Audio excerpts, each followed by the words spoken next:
저희 집이 형편이 많이 좋지 않은 편입니다. 지방에 거주하고 있는데 믿기지 않으시겠지만 제가 어릴 적에는 비가 오면 천장에서 물이 뚝뚝 떨어지는 집에서 살았어요.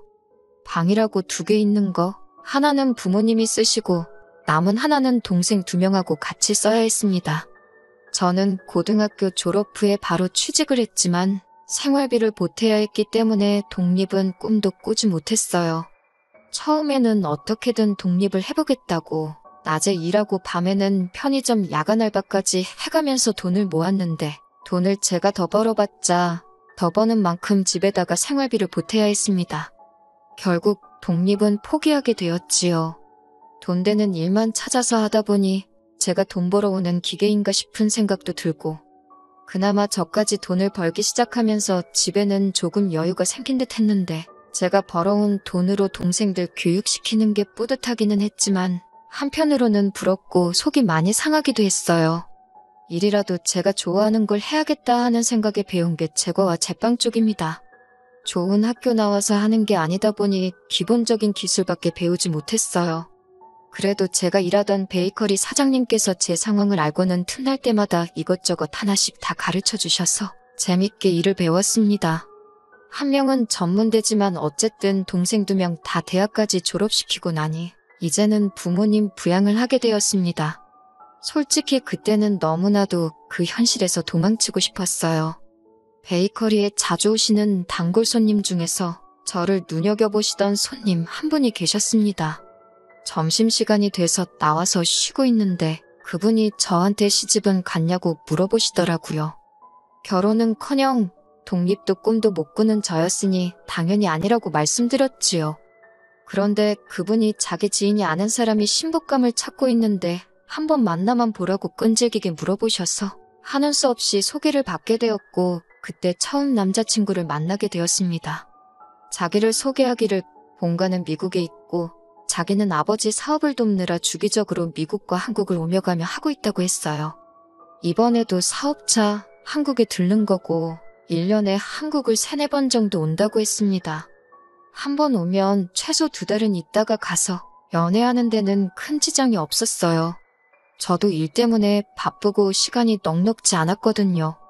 제 팔자의 연애나 결혼은 꿈도 못 꿀 일이라고 생각했는데 기다림이 길었었지만 남자친구와 시간을 보내는 게 참 좋았습니다. 돈 아낀다고 아까워서 가보지 못한 곳에 가서 데이트도 하고 나름 비싼 선물도 사주고요. 한 달에 3-4번 만나는 게 전부였지만 저한테는 힘든 일상을 버틸 수 있게 해주는 원동력이 돼줬어요.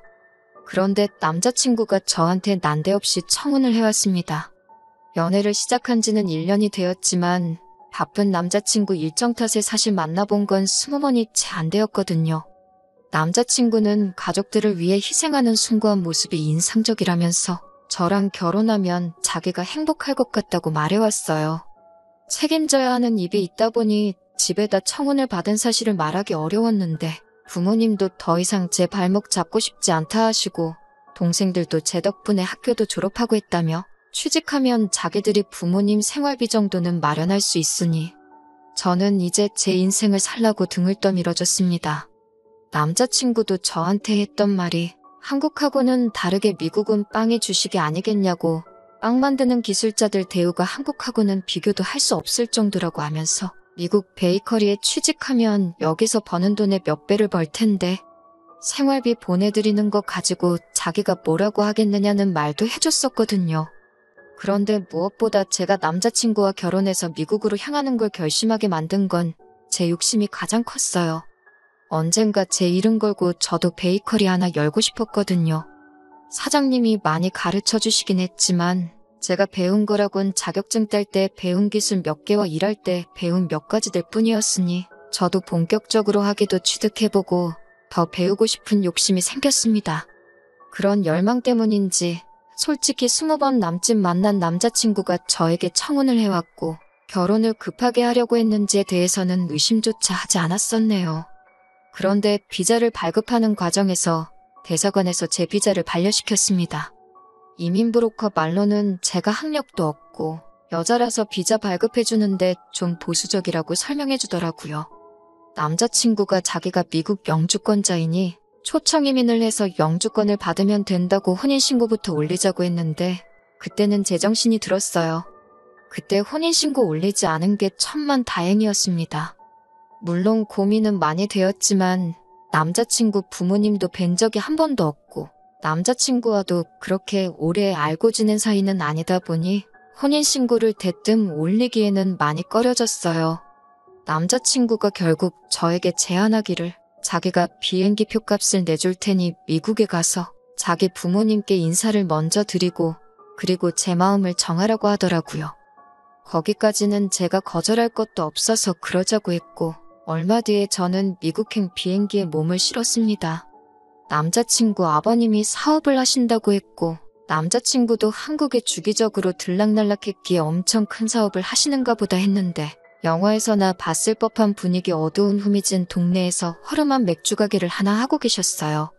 저희가 도착했을 때 아버님은 일을 하고 계신다고 해서 아버님 가게로 먼저 향했는데 거기서 일하고 계신 40대쯤으로 보이는 여자분이 아버님은 피곤해서 집에 먼저 들어갔다고 하시더라고요. 그래서 곧장 집으로 향해 아버님을 만나 뵈었습니다. 문 열고 들어가는데 웬 3살쯤 돼 보이는 여자아이가 아버님 뒤에 숨어서 쭈뼛거리고 있더라고요. 저는 남자친구 말고도 형제가 따로 있고 아버님하고 같이 한 집에 살고 있는 줄 알았어요. 아이한테 반갑게 인사하면서 아가야, 너는 이름이 뭐니? 하고 웃으면서 물어봤는데 제 말이 끝나기가 무섭게 아버님이 정색을 하면서 저한테 호통을 치더라고요. 엄연히 내 시동생 될 사람인데 왜 아기라고 부르냐고 하면서 아가씨라고 부르라고 하는 겁니다. 며느리가 처음 오자마자부터 개족보를 만들려고 한다고 성질을 부리시더라고요. 그때부터 저도 정신이 없었어요. 그리고 한편으론 며느리라니 아직 결혼도 안 했는데 벌써부터 며느리 취급을 하시네 하는 마음이 들었습니다. 남자친구가 그제서야 저한테 설명이라고 해주는데 자기 늦둥이 동생이라고 소개를 해주더라고요. 아버님 연세가 60은 돼 보이셨는데 아버님도 아버님이지만 어머님도 참 대단하시구나 싶었어요. 첫 인사 때는 시동생 된다는 그 아이 때문에 분위기가 어색했는데 오해 풀고 나서부터는 별다른 일이 없었습니다. 저녁 식사할 때쯤 되니까 현관문 열리는 소리가 들리고 여보, 나왔어 하는 소리가 들려왔어요. 어머님이 오셨나 보다 싶어서 그때부터 바짝 긴장을 하고 있었는데 낮에 아버님 가게에서 봤던 40대쯤 돼 보이던 그 여자분이 문을 열고 들어오시더라고요. 남자친구 나이를 생각해보면 절대로 어머님이 될 수가 없는 나이대였거든요. 제가 또 어리 빠져서 정신을 못 차리고 있으니 남자친구가 아버님이 사실 재혼을 하셨다는 사실을 그제서야 말해주더라고요. 그게 뭐 숨길 일인가 싶어서 일부러 헷갈리라고 그런 건지 새로운 사실들을 하나씩 말해주는가 싶었습니다. 아까는 저보고 개족보를 만든다니 어쩐다니 하셨는데 정작 개족보는 누가 만들고 있는 건가 싶었네요. 새어머니이긴 했지만 남자친구하고는 사이가 좋은 듯 보였어요. 식사가 끝나고 저는 짐가방 좀 정리해 놓으려고 남자친구 방으로 들어왔는데 제가 방으로 들어오는 걸 보더니 남자친구가 따라 들어왔습니다. 저보고 많이 놀랐냐고 물어보더라고요. 조금 놀랐다고 왜 미리 말을 안 해줬냐고 했더니 미리 말 안 한 이유는 설명해주지도 않고 여기는 미국이 아니겠냐면서 미국에서는 이런 게 일반적인 거고 색안경 쓰고 볼 이유도 이상하게 생각할 필요도 없다고 하는 겁니다. 한국 교포들이라도 이런 부분은 미국식 사고로 많이 개방적인가 보다 그렇게 이해를 하고 넘겼습니다. 저녁 식사 마친 지 얼마 되지 않은 일은 저녁이었는데 시차 적응을 한 번도 해본 적이 없어서 그런가 몸이 나른하고 잠이 쏟아지더라고요. 그래서 짐 정리를 하다 말고 저도 모르게 잠깐 잠이 들고 말았네요. 제가 잠들었을 때가 저녁 7시였는데 일어나서 보니 11시에 가까워져 있더라고요. 첫날인데 시차 적응도 있지만 예비 시부모님 댁에 오자마자 잠들었다고 정신력이 없네, 긴장감이 없네 그런 소리를 들을까봐 허둥지둥 밖으로 나갔습니다. 2층 계단을 따라 1층으로 내려오는데 계단 중간쯤에 다다랐을 때 거실에서 이야기를 나누고 있는 남자친구 가족들의 목소리가 들려왔어요. 그런데 그때 들려온 첫마디가 혼인신고도 안 했는데 데려오면 어떡하느냐는 말이었습니다. 그 말을 듣자마자 저도 모르게 본능적으로 그 자리에 멈춰서 남자친구 가족들이 하는 이야기를 숨죽여 듣게 되었습니다. 열받아서 뛰쳐나가느라 정말 조금밖에 듣지 못했는데도 치가 떨리더군요. 비리비리해 보이는데 일이나 할 수 있겠냐는 남자친구 아버지의 말. 다른 거 다 필요 없다. 나 대신 애만 봐줘도 할 만큼 하는 거라는 남자친구 새어머니의 말. 그리고 누구보다 저를 아껴주고 저를 좋아해줘서 결혼까지 생각했던 남자친구의 결정적인 한마디. 다 자기가 알아보고 잘 골라서 온 거라고.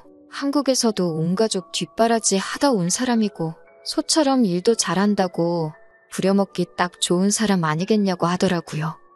그 말을 듣자마자 배신감에 뛰쳐나가서 지금 뭐라고 짓거리는 거냐고 한마디 했습니다. 남자친구가 엄청 당황하더니 언제 일어났냐고 하면서 제가 아무것도 못 들었다고 생각했는지 모르는 척 딴청을 부리고 있더군요. 결혼 앞두고 내 칭찬을 하고 있었다고 하는데 남자친구 부모님이 먼저 했던 말만 들어봐도 정황상 그게 제 칭찬으로 한 말이 아니라는 건 누구라도 알았을 겁니다. 남자친구는 오해라고 하면서 잘 들어보라고 하는데 솔직히 그 상황에서는 누가 와도 그 어떤 변명을 할 수 없었을 거예요. 그나마 조금 순화해서 하는 말이 아버지가 재혼을 하시면서 새어머니가 가게를 같이 봐주시게 돼서 번갈아가면서 가게를 보면 되었으니 조금 쉴만해지셨는데 계획에 없던 아이가 태어나면서 오히려 전보다 더 힘들어졌답니다. 아이를 두고 출근을 할 수 없었기 때문에 가게는 혼자서 나가야 했고 집에 있으면 집에 있는 대로 아이를 돌봐야 했기에 오히려 전보다 훨씬 더 일이 많아진 거나 다름이 없게 되었다고 하더군요. 그래서 며느리가 될 제가 아이를 봐줬으면 하신다기에 그 부분에 대해서 부모님하고 이야기를 나누고 있었다고 하더라고요. 부려먹을 생각이 아니라 제 생각을 물어보려고 했다고 해도 그건 말도 안 되는 거죠. 지들 가족 간의 일이나 마찬가지인데 아무리 제가 이 집에 며느리로 들어온다고 해도 남자친구와도 30살 터울이 있는 시동생을 제가 업어 키워야 할 이유가 있냐 물었어요. 세 사람 다 잠잠하다가 아버님이 그러면 한 달에 100만 원씩 보수로 주겠다는 겁니다. 한국에서도 출퇴근해서 아이 돌봐주는 사람 월급이 당장 2배도 넘는데 언제적 한국을 생각하고 사람을 푼돈 쪼가리로 부려먹을 생각을 하느냐고 했어요. 개방적인 건 미국이라 그런 거니 이해해 달라더니 돈 쓰는 거 보니 미국 이민 오기 전 쌍팔년도 시세로 계산을 하고 있으니 웃기지도 않더라고요.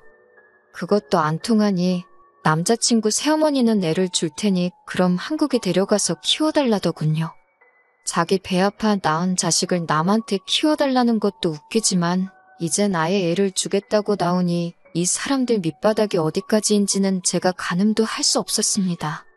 정리해놓은 짐을 다시 챙겨서 밖으로 나왔네요.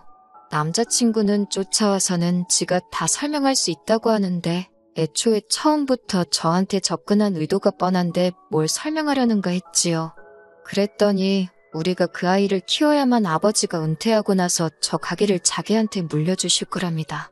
사업이라고 말만 번지르르 하게 했지 어디 동네에 있는 귀신 나올 것 같이 다 부스러져가는 화려한 가게 가지고 왜 저러나 싶더군요. 애만 봐주면 그 가게가 니께 되는 거냐고. 잘됐다고. 네가 그 애 대신 키워주고 가게 받으면 되겠다고. 남 시켜먹을 생각하지 말고. 네 앞가림은 네가 스스로 하라고 한마디 했습니다. 그제서야 쫓아오던 남자친구도 포기했는지 발길을 돌려서 돌아가더군요. 스스로 힘들었던 현실에서 도피하고 싶어서 뭣도 모르고 제 발로 지옥으로 데려갈 뻔한 걸 정말 운 좋게 탈출할 수 있었네요. 힘들었지만 가족들 위해 착하게 살아와서 그래서 복을 받은 것 같습니다. 비자가 안 나왔던 것부터 혼인신고 안 올리고 버텼던 것까지 그리고 그 순간에 잠에서 깨서 그 시커먼 본심을 제가 알아채게 될 때까지요.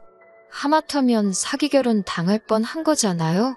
한국에 돌아오니 저희 가족들도 엄청 많이 놀란 듯 보였습니다. 그리고 부모님께서 저한테 사과를 하더라고요. 그동안 저만 너무 고생시킨 것 같다고 미안하다고요.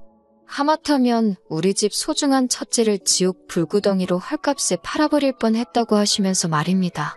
동생들도 이제는 너무 조급해하지 말고 우리 한국 땅에서 제가 하고 싶은 일 찾아서 공부도 해보고 늦었지만 꿈을 이뤘으면 좋겠다고 하더라고요.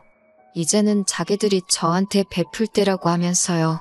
제가 지켜줘야만 하는 가족들인 줄 알았는데 저를 이렇게 지켜주겠다고 나서니 그렇게 든든할 수가 없어요. 비 온 뒤에 땅이 굳는다고 했나요? 비록 남자친구의 어이없는 계획에 연애도 결혼도 다 망쳐버리고 말았지만 평생 무엇과도 바꿀 수 없는 든든한 가족이 되었어요. 앞으로는 저도 제 인생의 새로운 목표를 잡아서 앞을 향해 뛰어나갈 생각입니다. 후기 보내드립니다. 댓글로 응원해주신 분들께 너무 감사드립니다. 저는 잘 지내고 있어요. 댓글에 주작이라고 하시는 분들도 몇몇 계시는데 전부 사실이에요. 미국 동부의 한국인들 많이 모여 사는 주에서 남자친구 아버지 재혼한 이야기 모르는 사람이 없다고 할 정도라니 들어보실 분들은 들어보셨을 수도 있겠네요. 아무튼 남자친구를 저한테 소개시켜줬던 분께서 다시 돌아와 일하는 저를 보고는 저한테 있던 소식을 듣고 나로 알아보셨나 봅니다. 저한테 미안하다고 하시더라고요. 그분이 남자친구 아버지와 어렸을 때부터 알던 분이시랍니다. 남자친구 처음 소개시켜준 것도 아들 장가 보내려고 한국에 보냈는데 괜찮은 사람 있으면 소개 좀 해달라는 부탁을 하셨다네요. 그래서 평소부터 눈여겨보고 있던 저를 소개시켜줬던 거고요. 그분은 당연히 이런 뒷내용을 몰랐으니 좋은 마음에 소개시켜준 건데 이렇게 돼서 미안하다고 하시더라고요. 미국에도 한국 사람들 많이 모여 사는 곳에는 유명식으로 술집이 있다네요. 남자친구의 새어머니는 거기서 마담으로 일하고 있던 사람이었다고 하고요. 그런데 나이 먹고 오갈 때 얻게 될 뻔한 걸 어떻게 남자친구 아버지가 데리고 와서 살기 시작했다고 해요. 그러다가 계획에도 없던 아이가 태어나게 된 거고요. 남자친구가 아이를 대신 키워줄 며느리를 찾으러 혈안이 되었던 건 사연에 적었던 대로 남자친구 아버지가 가게를 물려주는 조건으로 아이를 키우라는 조건을 걸었다고 하네요. 사업한다고 하고 다니고 번드르르 하게 생기긴 했는데 남자친구는 이민에 부적응한 전형적인 이민 1.5세대라더라고요. 그 가게를 물려받는 것 말고는 스스로 할 수 있는 일이 아무것도 없었다고 해요. 그러다가 저를 만나게 된 거고 그 이후는 앞서 적은 사연처럼 사건이 일어나게 되었던 겁니다. 남자친구 아버지가 연세가 있는 편인데 글쎄요. 남자친구 바람대로 애 대신 키워주고 가게 물려받으면 참 좋은 일이겠지만 남자친구 새엄마가 과연 자기 남편의 유산을 아들한테 전부 가게 내버려둘지 모르겠네요. 인상 보니까 도끼가 보통이 아니던데 말입니다. 아니면 혹시 모르죠. 남자친구도 바보가 아닌 이상 새어머니랑 유산으로 다툴 수 있는 그 상황에 아이를 대신 키워줄 사람을 혈안이 되어서 찾으러 다닌 게 다른 이유가 있을 수도 있겠다는 생각이 드네요. 가령 사실 아버님이 자기 딸이라고 생각하고 있는 그 아이한테 사실은 상상도 할 수 없는 출생의 비밀이 있다거나 말이죠. 저도 너무 깊게 생각한 것 같네요. 아무튼 저도 사람 보는 눈을 더 키워야겠다는 생각입니다. 이 사건 이후로 가족들과도 잘 지내고 있고 저도 제 꿈을 이루기 위해서 공부를 시작했어요. 더 생각해봐야 짜증만 나는 일은 그만 있고 앞으로 일어날 좋은 일만